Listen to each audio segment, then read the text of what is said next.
ভাতা পাবে আরও 17,33,000 মানুষ। দৈনিক শিক্ষার.com প্রতিবেদক 9 এপ্রিল 2024। দৈনিক শিক্ষার.com প্রতিবেদক আগামী 2024-25 অর্থবছরে নতুন করে 17,33,000 বয়স্ক, বিধবা ও প্রতিবন্ধী ব্যক্তিকে সামাজিক নিরাপত্তা বেষ্টনীর আওতায় অন্তর্ভুক্ত করার প্রস্তাব করেছে সমাজ কল্যাণ মন্ত্রণালয়।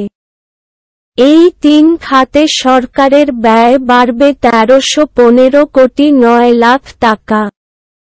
আজ মঙ্গলবার অর্থমন্ত্রী আবুল হাসান মাহমুদ আলীর সভাপতিত্বে অনুষ্ঠেয় সামাজিক নিরাপত্তা কর্মসূচি সংক্রান্ত মন্ত্রিসভা কমিটি র 30তম সভায় এ সংক্রান্ত প্রস্তাব উপস্থাপনের কথা রয়েছে। কমিটির সায় মিললে আগামী বাজেট প্রস্তাবে এর প্রতিফলন দেখা যাবে। দেশে বর্তমানে বয়স্ক ভাতা সুবিধাভোগীর সংখ্যা 58,01,000। এই সংখ্যা বাড়িয়ে 65 লাখ করার প্রস্তাব করা হয়েছে। এখন জনপ্রতি 600 টাকা হারে বয়স্ক ভাতা দিচ্ছে সরকার। ভাতার পরিমাণ অপরিবর্তিত রেখে নতুন করে আরও 6,99,000 বয়স্ক ব্যক্তিকে এই সামাজিক নিরাপত্তা কর্মসূচির আওতায় আনার প্রস্তাব করা হয়েছে। এজন্য সরকারের অতিরিক্ত ব্যয় হবে 506 কোটি 80 লাখ টাকা। দেশে বর্তমানে 25,75,000 বিধবা ও স্বামী নিগৃহীতা সুবিধাভোগী সরকারি কোষাগার থেকে মাসে 550 টাকা হারে ভাতা পাচ্ছেন। আগামী অর্থবছরে ভাতার পরিমাণ অপরিবর্তিত রেখে সুবিধাভোগীর সংখ্যা আরও 7 লাখ বাড়িয়ে 32,75,000 করার প্রস্তাব করা হয়েছে। এই ক্ষেত্রে সরকারের ব্যয় বাড়বে 465 কোটি 23 লাখ টাকা।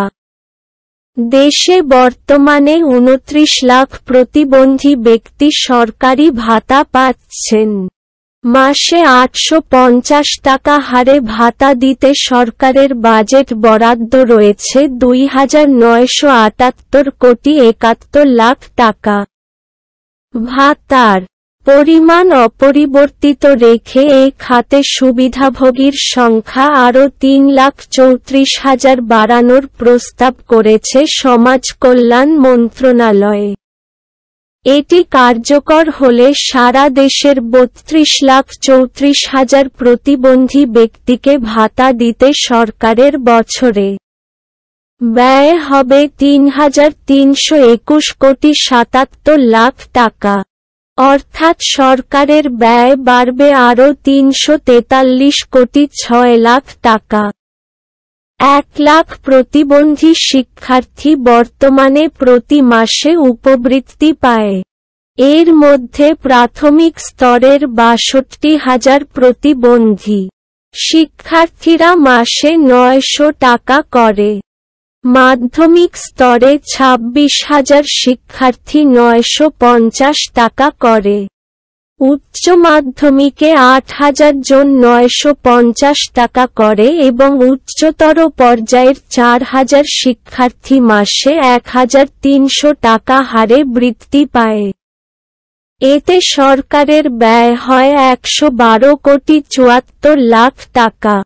আগামী অর্থবছরে ভাতার পরিমাণ বাড়িয়ে প্রাথমিকে 1100, মাধ্যমিকে 1200, উচ্চ মাধ্যমিকে 1300 এবং উচ্চতর পর্যায়ে 1,600 টাকা করার প্রস্তাব করেছে সমাজ কল্যাণ মন্ত্রণালয়।